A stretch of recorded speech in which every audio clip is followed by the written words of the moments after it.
You don't agree? Opo, in the first place po, Your Ah, Honor. no. I'm not saying you don't agree with my jury. I'm not referring to you. Napaka-defensive mo. Ang sinasabi ko lang po, yung dictum, doon sa mga spy, at in relation to espionage, yun po ang orientation ng mga spy. I'm telling you that you're a spy.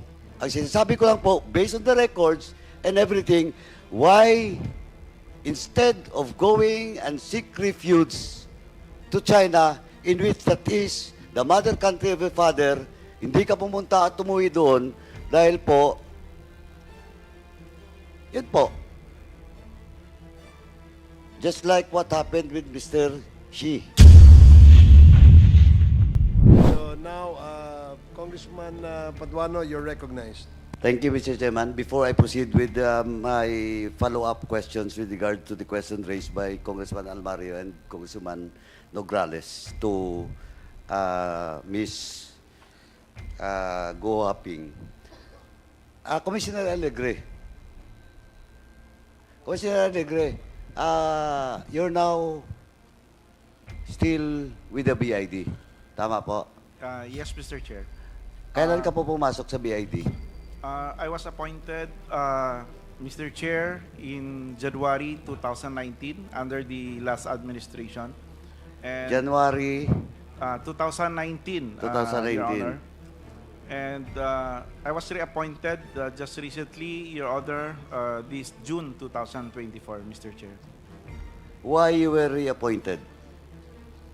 I applied for the position, Your Honor.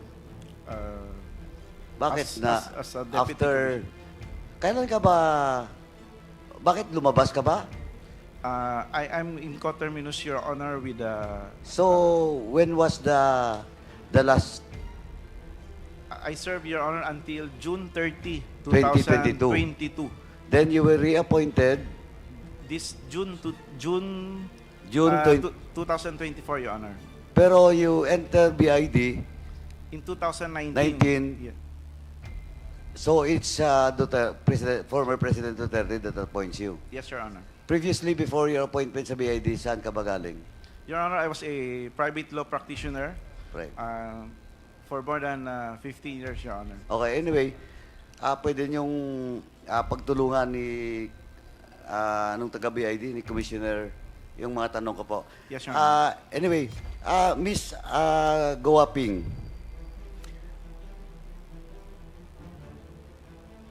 during the previous hearing, even in the Senate, inamin mo po yung tatay mo is a Chinese, di ba? Yes po, Your Honor. And what is the name of your father? Go Jiangjong. Go Jianzhong. Okay. How about yung Len Wen Lee? She's the partner of my dad. The partner of your dad. Kaya sa korporasyon nyo, nandun yung pangalan niya. Then yung mga kapatid mo. Tama po. Opo, Your Honor. Okay. So, Chinese din siya.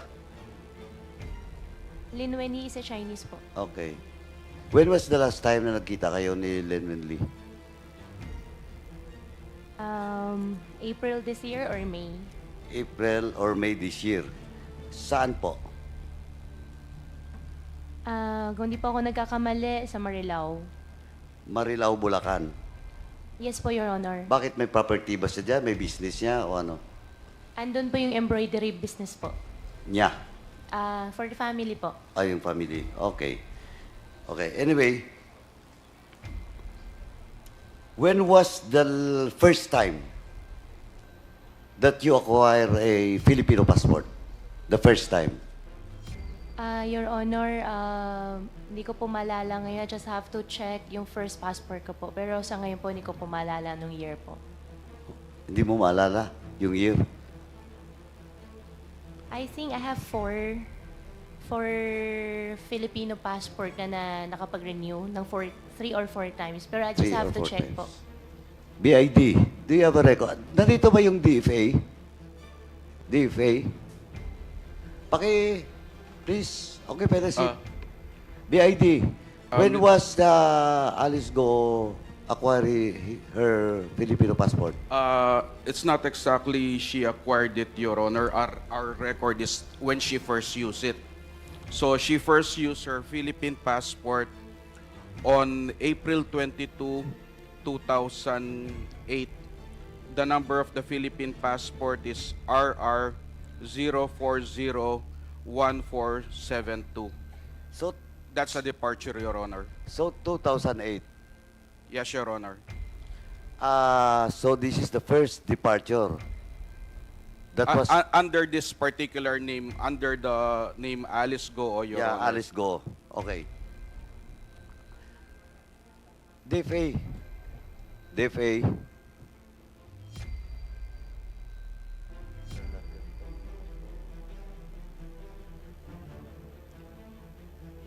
Do you have a records with regards to the first issuance of passport for Miss Alice Go? Good evening, Honorable Chair. Unfortunately, we could not retrieve the date when the first Why? passport was issued. It was no longer in our records. Grabe naman kayo. Sir. BID nga may record ng first travel niya, tapos kayo DFA, wala kayong record. We do have the passports issued after that, sir. Yung renewal, Yes, sir. when was that? There were renewals in 2011, 2015, and 2020, sir. 2011, 20... 2015 and 2020, sir. Okay. So, in short, before 2008, April, may passport na siya because that was the first travel of Miss Alice Go. Yes, sir. I also confirmed the issuance of the passport number that was earlier stated Okay. from our Anyway. from the BI. Miss Alice Go, how old are you now? 38 years old po. 38. 38. Okay. BID, when was the first entry of a certain Go Waping in the country?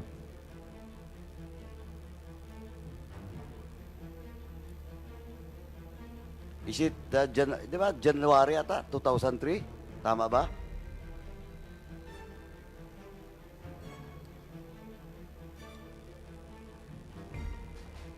Highway.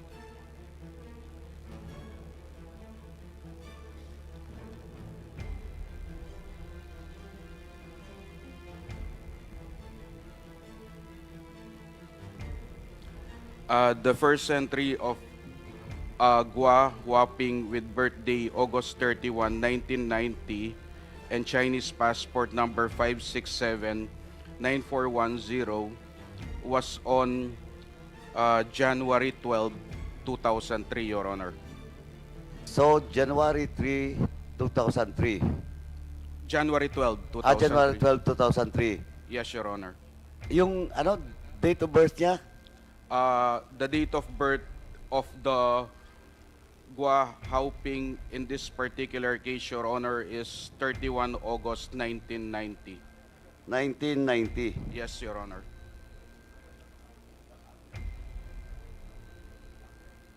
Okay. Anyway, when was may travel record ba kayo ng Go Waping? Since 2003? Yes, Your Honor. So, yung first, di ba pumasok siya in the Philippines? Yes, Your Honor. As what? The first Tourist? entry of the Gua Waping was, as I've said, in January 12, 2003, Your Honor. Ano bang tourist? Yes, Your Honor. Then the next, Actually, it isn't indicated here, Your Honor.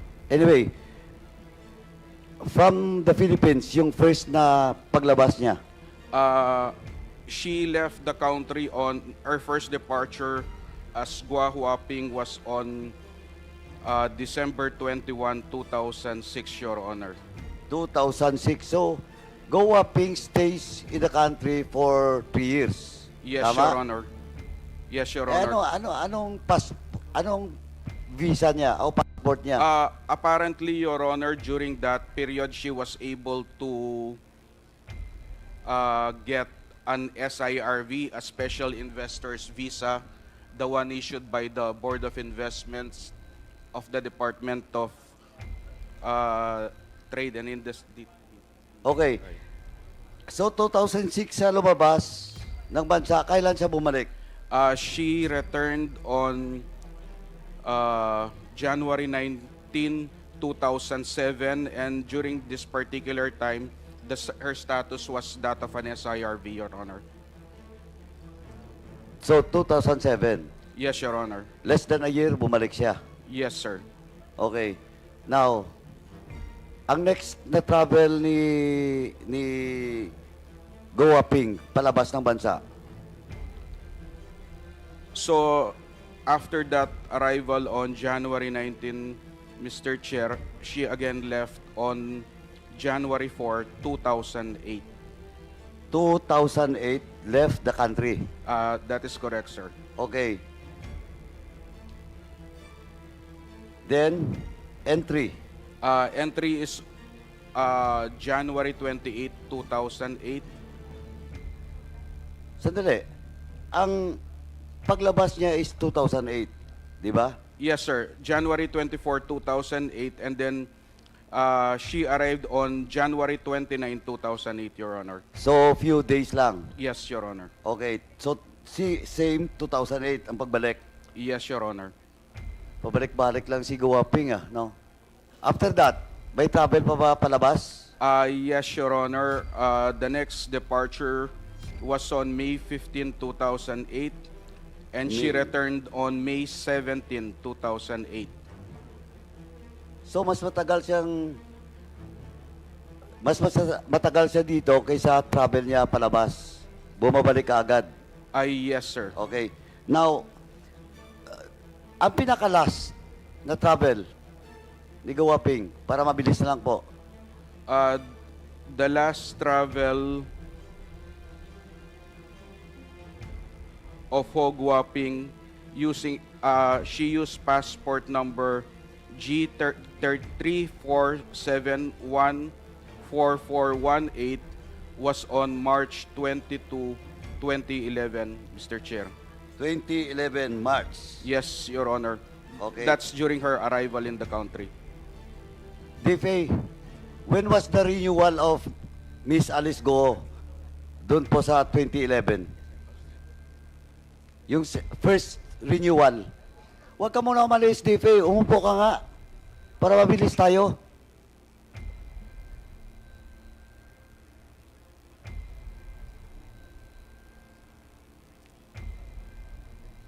Specific date and month, 2011. It was renewed on the 7th of March, sir, 2011. 2nd of March. The 7th, sir. March 7, 2011 March po. 7. So, 2011, March renewal. Yes, sir. March of also of 2011, that was the last time that Alice Goa Ping enters the country. Tama? Yes, Your Honor. Anong date? March 22, 2011. So, March 22, a matter of 15 days. After that, wala na pong travel record.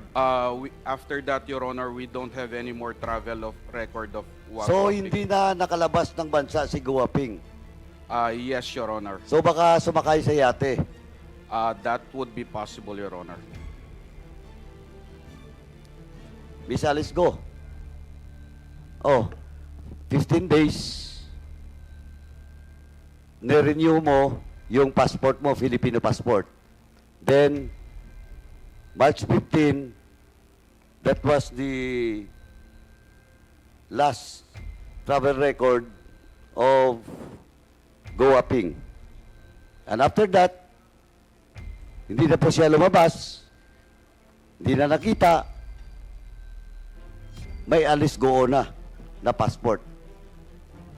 What can you say about it? For that allegation po, Your Honor, I refuse That is to not answer. allegation. That is the facts. I am not accusing you. I am just saying that Alice Go renew his passport March 7. And Goa Ping last travel was also 2011 of March. Biglang nawala biglang naglaho. Hindi na nakabalik. When was BID? When was the last time? Anong country po? Country of origin ni Go Aping? Wait, Your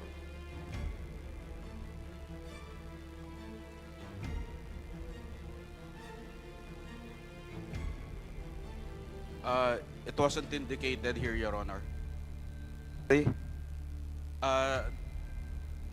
During her last trip in 2011, the destination was not indicated here, which is just normal during that time, Your Honor, because the ports were not encoded during that time. But of course, DFA siguro may record kayo. Tama? Kasi tinatatakan yun, di ba? DFA. The records outside, sir? Yeah. Di ba paglabas mo dito sa pagpasok mo doon sa country of entry, may tatak, di ba? Paglabas mo doon, may tatak din. Pagpasok mo dito, tatakan din, di ba? We defer to the BI, sir. As Hindi to the yung record. passport, kasi wala nga silang record, di ba? Tama? Yes, sir, but if they renew the passport, they keep the passport kasi. So we don't have the Hindi, pero yung records nyo, wala? Wala po, sir. Bakit?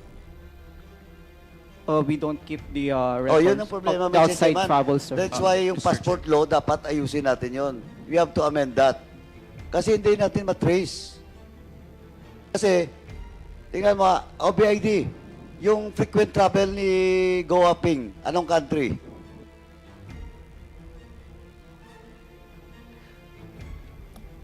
During that time, Your Honor, the destination wasn't indicated yet. So the only way we will find out if the passport is presented and then the departure stamp of that country can be Correct. determined. So, problema natin ngayon yan, DFA, kasi wala kayong record. Tama? Yes, sir, we don't because they keep the passport. The applicants keep the passport once they renew the. Anyway, Mr. Chairman, that's why kailangan po talaga na i-amend natin yung passport law. Ngayon, nakita na natin, may problema tayo. Di ba? Tracing the passport of Miss Alice Goo and Miss Go Aping. Now, Miss Go Aping o Alice Goo, Alice Goo,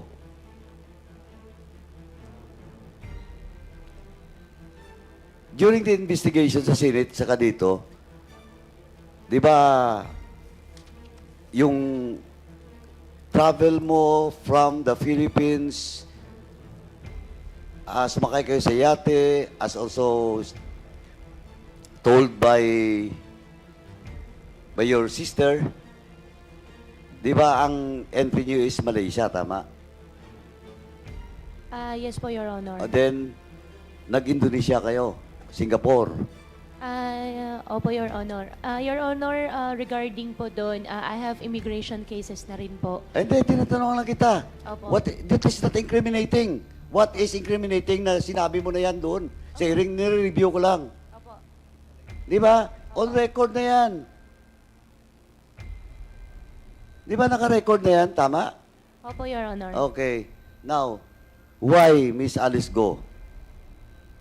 Inamin mo tatay mo inchik, bakit hindi ka, instead of going to Malaysia, backdoor, then nag-Indonesia, Singapore, blah, blah, blah, bakit hindi ka umuwi sa tatay mo sa China? Your Honor, for that question po, may security concern po na related. I refuse to answer po. Ayan ka na naman, security related. Tatay mo yung pupuntahan mo, security related. Ganon? Your Honor, hindi po yung tatay ko ang... Hindi, ang question ko, why hindi ka bumalik sa tatay mo? Di ba, instead of going to Malaysia, Indonesia, alam mo naman may kaso ka dito, naharapin. Di ba? Bakit hindi ka umuwi sa China and seek refuge to your father? Your Honor, may related po na security concern. Ano yon ang related security, Miss Alice Go? Ano yon? Yung tao po nagpaalis po sa akin, Your Honor. Ayan na naman tayo. Yung taong nagpaalis sa iyo, in-check. Yes po, Your Chinese? Honor. So, mas malakas ba yung taong yun kisa sa tatay mo? For the security concern po, Your Honor, I refuse to answer po. Oh, you refuse to answer because you have already cited in contempt in this committee. Hindi mo na invoke yung yung self-incriminating kasi hindi naman incriminating yun, eh. Di ba? Tama? Mr. Chairman, ganito lang po. I do believe that even the security sector, especially the government agency involved in internal security, naraintindihan po natin why Miss Alice Go or Go Wapping, instead of going to China and seek refuge to his father, hindi siya umuwi doon kasi alam na po natin, alam ng mga sa security sector natin na yun yung orientation. Sorry po, yun po, never go back to your country if your country will be incriminated in the cases that being filed to you in other countries. That's spying po, that is espionage. That's the dictum of being a spy. Hindi ka pwedeng umuwi sa bansa mo if your country masunog po doon sa mga pinagagawa mo doon po sa isang bansa outside the your country. Of course, Miss Alice Go Wapping will not admit. Pero sinasabi ko nga, yun yung orientation. Tingnan mo si Xie. Why? Ayaw niya pa-deport. Kasi, pag pinadeport siya, alam niya ang mangyayari sa kanya doon. Diba? Miss Alice Go? Your Honor, hindi po ako agree. Sorry? Your Honor, I don't agree po. You don't agree? Opo, in the first place po, Your Honor. No. I'm not saying you don't agree with my theory. I'm not referring to you. Napaka-defensive mo. Ang sinasabi ko lang po, yung dictum doon sa mga spy at in relation to espionage, yun po ang orientation ng mga spy. I'm telling you that you're a spy. Ang sinasabi ko lang po, based on the records and everything, why instead of going and seek refuge to China, in which that is the mother country of your father, hindi ka pumunta at tumuwi doon dahil po, yun po. Just like what happened with Mr. Xi. And all other spy in the whole world na nasunog. Kaysa masunog yung bansa nila, mas mabuti pang masunog na lang sila. And they will face consequences in that foreign country. For now, Mr. Chairman, I end my interpellation. Thank you po. Thank you, Congressman Paduano. Just for a short manifestation and emphasis on the short, Congresswoman Swansing, you are recognized. Mr. Chair, may I request for 1 minute just to turn over my slides to our ComSec, Mr. Chair. Just 1 minute, Mr. Chair. Paige, can you assist?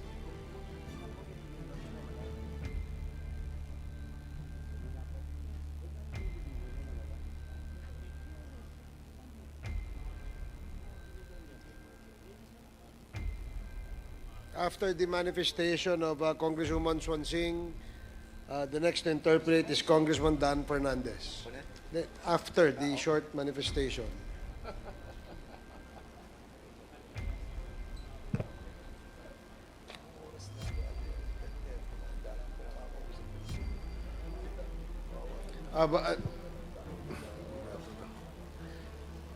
We have several resource persons. Yes, our apology, Mr. Chairman, sa mga other agencies who haven't been asked yet. No?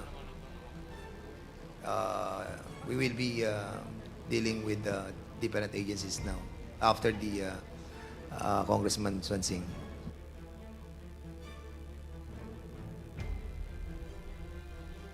Okay, are you ready, Congresswoman Swansing? Mr. Chair, did the committee secretariat receive the slides already? Secretariat?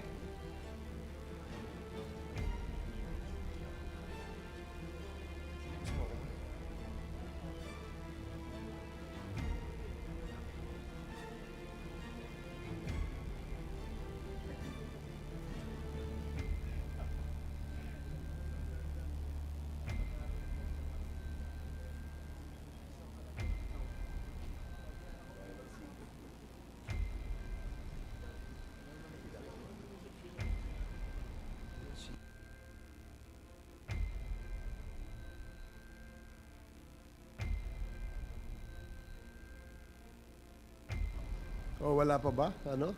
Page? You should have asked the IT guys that they prepared that sana earlier.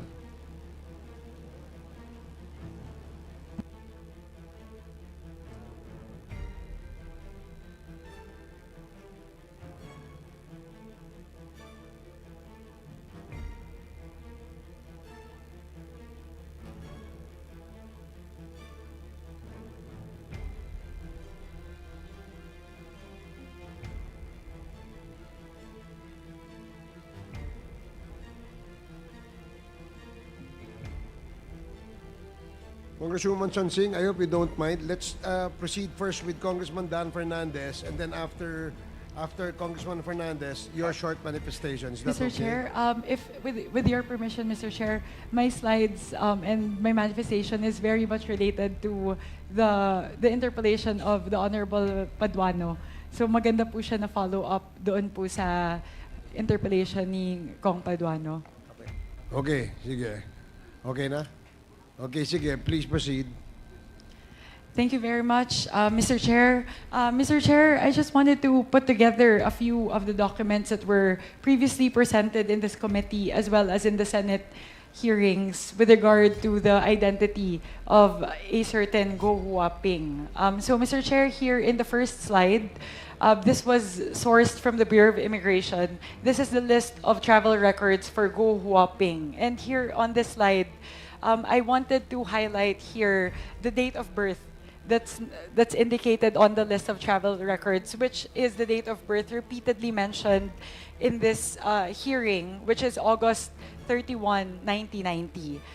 Mr. Chair, I would like to quickly pause and ask Ms. Alice Go, do you still categorically deny that you are the Go Huaping in question with this particular information? Your Honor, regarding citizenship, I invoke my right against self-incrimination because of the cases filed against me in the courts. Mr. Chair, with that response, as you can see here, the status as highlighted by Representative Paduano is under the SIRV, so which is the Special Investor Residence Visa. So on the next slide, here we see the SIRV of the said personality Go Huaping, and these were the documents presented by Senator Win Gatchalian during the Senate hearing last June. And here we would highlight as well that this person has the same date of birth, which is August 31, 1990. So it appears based on the documents of the Bureau of Immigration and the Board of Investments that the Go Huaping in question is the same person. And as we can see here, the ID picture resembles very much the Miss Alice Go that is in front of us, Mr. Chair. So again, Mr. Chair, let me pause and ask Miss Alice Go, do you still deny that you are the Go Huaping featured in this photo? Your Honor, regarding the citizenship po, I invoke my right against self-incrimination po. With that, Mr. Chair, I will move to my next slide. This, Mr. Chair, was the dossier. that was previously presented by Representative Chino Almario in the Al Jazeera documentary. And in this dossier, Mr. Chair, this is allegedly the dossier for this Go Huaping. So we have here a Chinese translator, Mr. Chair. If I may, Ms. Batay, may I request you to please translate this this date or these numbers that's featured inside the box. Okay, so what's inside the box? First, on the first two words, that means 性别, or the gender, and the next word is 女, or girl, and then the next set of words, 4 words, 民族, that means racial ancestry. So it says here that it's 汉族, or the Han, group of people, or it's the typical term for the Chinese in China. And the next level or the next line is 出生日期 or the birth date. Okay, the birth date is 1990年 1990 8月 August 31. Yeah, 8月31日. Thank you very much, Ms. Batay. Given that I don't speak Chinese, Mr. Chair, I relied on Google Lens to translate this page for me. So on this next slide, just to verify and validate what Ms. Batay mentioned, ComSec, please show the next slide. So here, translated by Google Lens, very much verifies the translation shared by Ms. Batay. And here we can see that the date of birth of the Go Huaping featured in the documentary, who is allegedly a Chinese spy, also matches that of the Go Huaping on record in our Bureau of Immigration Documents and Board of Investment. So, Mr. Chair, kanina po, nung tinanong po ni Congressman Almario, si Ms. Alice Go, kung siya po ba yung tao na nandoon sa dossier na sinasabi na Chinese spy, sinabi niya po na hindi. So, Mr. Chair, again, for the third time in my interpellation, I will go back to Ms. Alice Go and again ask, Ms. Alice Go, are you the woman in this photo? Hindi po, Your Honor.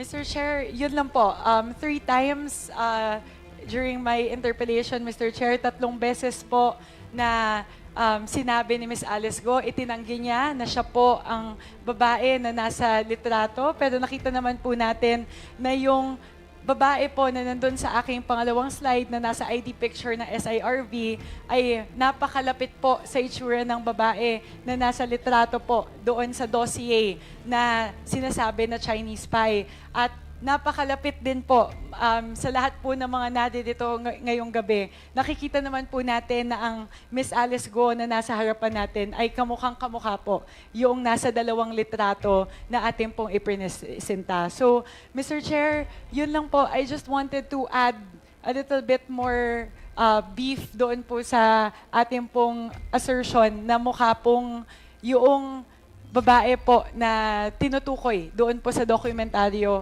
na Chinese spy po ay pareho doon po sa Go Huaping na kini-question po natin sa ating mga nakaraang pagtalakay. Maraming salamat po, Mr. Chair.